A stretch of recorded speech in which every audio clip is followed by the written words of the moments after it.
I'm going to buy a jersey. You know why? Yeah. First of all, I like the Kansas City Chiefs. But second of all, I believe that the man has the right to say whatever it is he wants to say. So I can't believe that the NFL weighed in instead of just saying no comment, because no comment would have left it.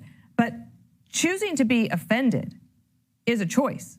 Now, the left loves choice unless you decide to be a stay-at-home mom. If that's your choice, then you are a traitor to your race. Every single one of them. He did not export his religion or his politics to the playing field. He didn't kneel. He didn't wear any BLM swag or anti-police socks. I have a wife that does both, and I'm thankful for that. So I'm glad he thanked his wife, and I think those who are being critical should watch the entire speech. And Hey guys, welcome back to The Right Insight. Let's get into it. The liberal media attacking NFL kicker Harrison Butker after the three-time Super Bowl champ for the Kansas City Chiefs gave a faith-based commencement address speech at a private Catholic college in Kansas.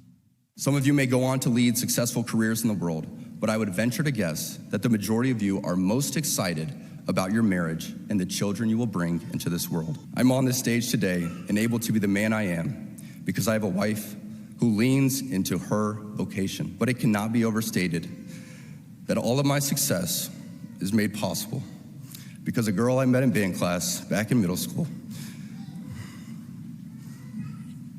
would convert to the faith, become my wife, and embrace one of the most important titles of all, homemaker.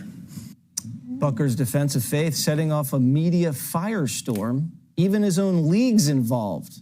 The NFL distancing themselves from the star kicker, with its diversity and inclusion chief officer saying Harrison was speaking in his personal capacity.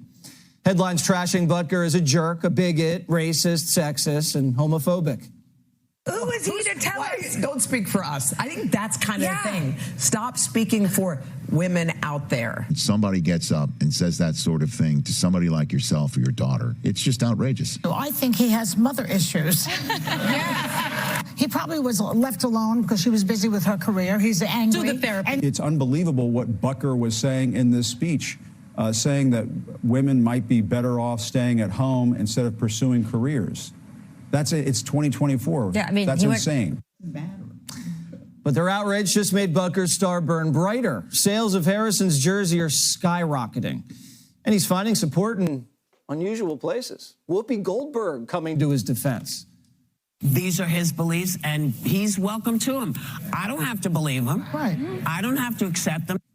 All right, Judge Cheney. Yep. What is so controversial about saying, women have a great career, but you know what? You're probably also looking to fully in love and having kids too. Absolutely nothing. I mean, the amazing part of this speech is that it's at a private Catholic college, okay? He is espousing his belief in the Catholic faith and Christianity, and he's talking about women and his own wife in particular, and is drawing a conclusion from that.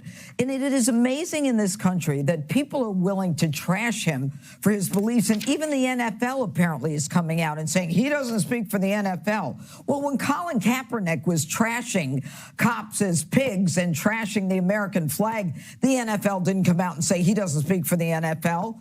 The NFL has never come out and said, we're sorry, we have 117 NFL players who've been arrested for domestic violence, 7 who've been indicted for homicide charges, and not even counting burglary, drug possession, and all this other stuff.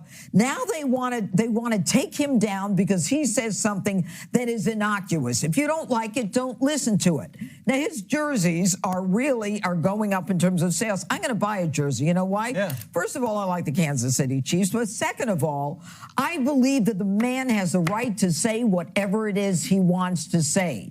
And yet people go out there and they espouse, we want to kill the Jews, we want to exterminate them, we want to eliminate Israel, and they're the ones who are supposed to be so inclusive. This guy talks about traditional Catholic Christian values, and all of a sudden the left wants to take him down. And you know what? The Catholic Church has been under attack for 2,000 years, and it'll never go away.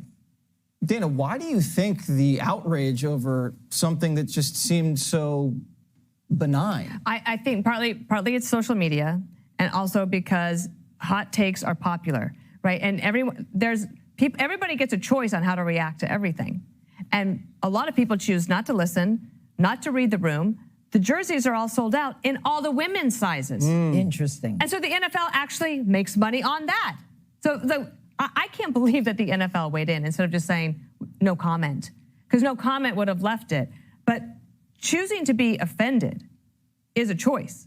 Now, the left loves choice unless you decide to be a stay-at-home mom. If that's your choice, then you are a traitor to your race. Well, shall we revisit the women's sports?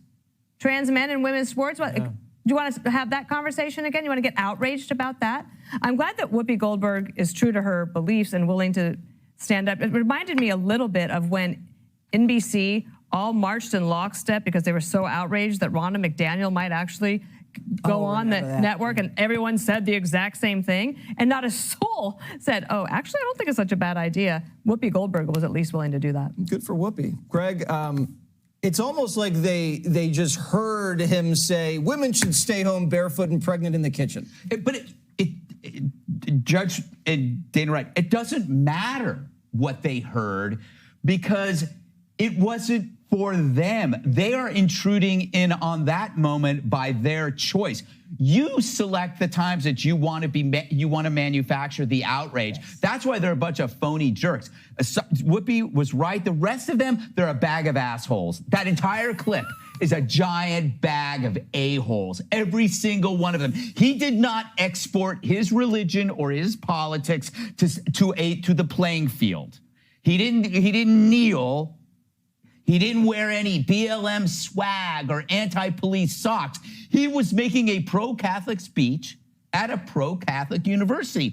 If you are upset about that and you weren't there and it wasn't for you, you are a big loser. I mean, you are so pathetic that you actually have to seek this out because the story wasn't for you. You were actually like building up this outrage because you have nothing going on in your life.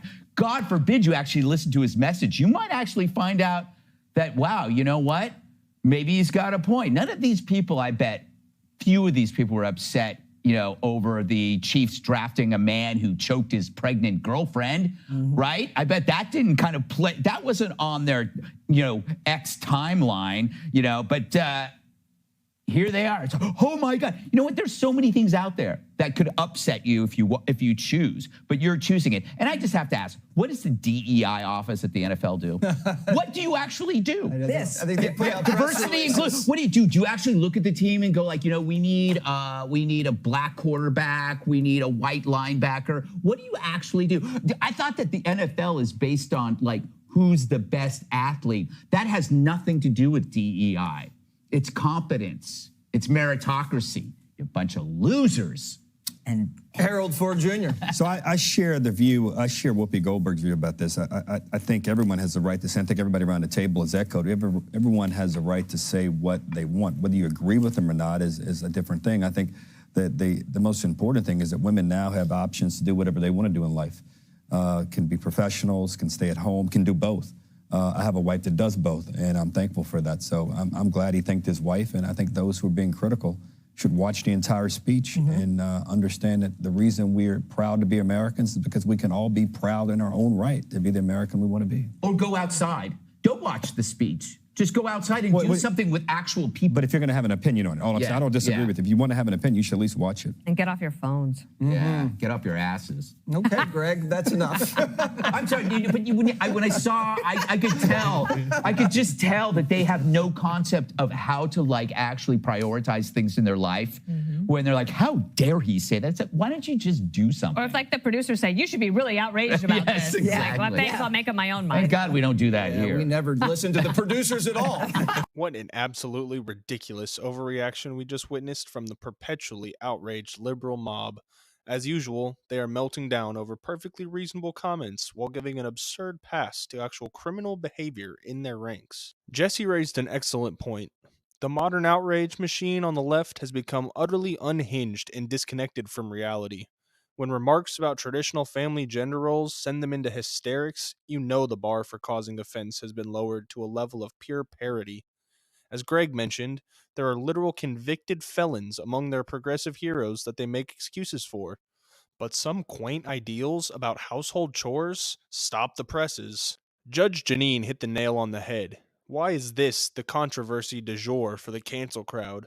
The professional offense takers seemingly have no sense of proportion anymore. The selective judgment of what constitutes inappropriate rhetoric reeks of dishonest partisan motivations rather than any consistent ethical principles. Dana made a great point. These bleeding heart liberals position themselves as the authoritarian arbiters of what language is permissible. But as we've seen time and time again, their hair trigger backlashes almost always align conveniently with their ideological interests. It's a way to silence speech and ideas they don't like under the guise of faux enlightenment. And as Harold noted, at the end of the day, this faux outrage does nothing but undermine their credibility and seriousness as a movement. When you're shrieking about innocuous comments on household chores as if they're hate speech, reasonable people simply cannot take your criticisms in good faith anymore. The self-parodying overreaction only exposes their own hypocrisy and fragility. The bottom line is this. The modern left's perpetual manufactured offense at every perceived slight, real or imagined, is a bad faith misuse of activism in service of a political agenda. They've become desiccated husks, devoid of legitimate stakes worth fighting for. So instead, they create meaningless cultural controversies to peddle their ideology behind a thin veneer of faux righteous indignation. Well, their self-serving judgment of what is or isn't offensive holds no water anymore. The credibility bankruptcy of their movement grows with each unhinged overreaction like this one. Perhaps, if they stopped wasting time scolding the masses over dishwasher duties, they'd have more bandwidth to tackle the actual injustices undermining civilization. But that would require being stewards of good faith, something this fraternity of grifters has lacked for a very long time. Thanks for watching, guys. If you enjoyed the video, give us a like. Subscribe if you want to see more content like this every single day. See you on the next one.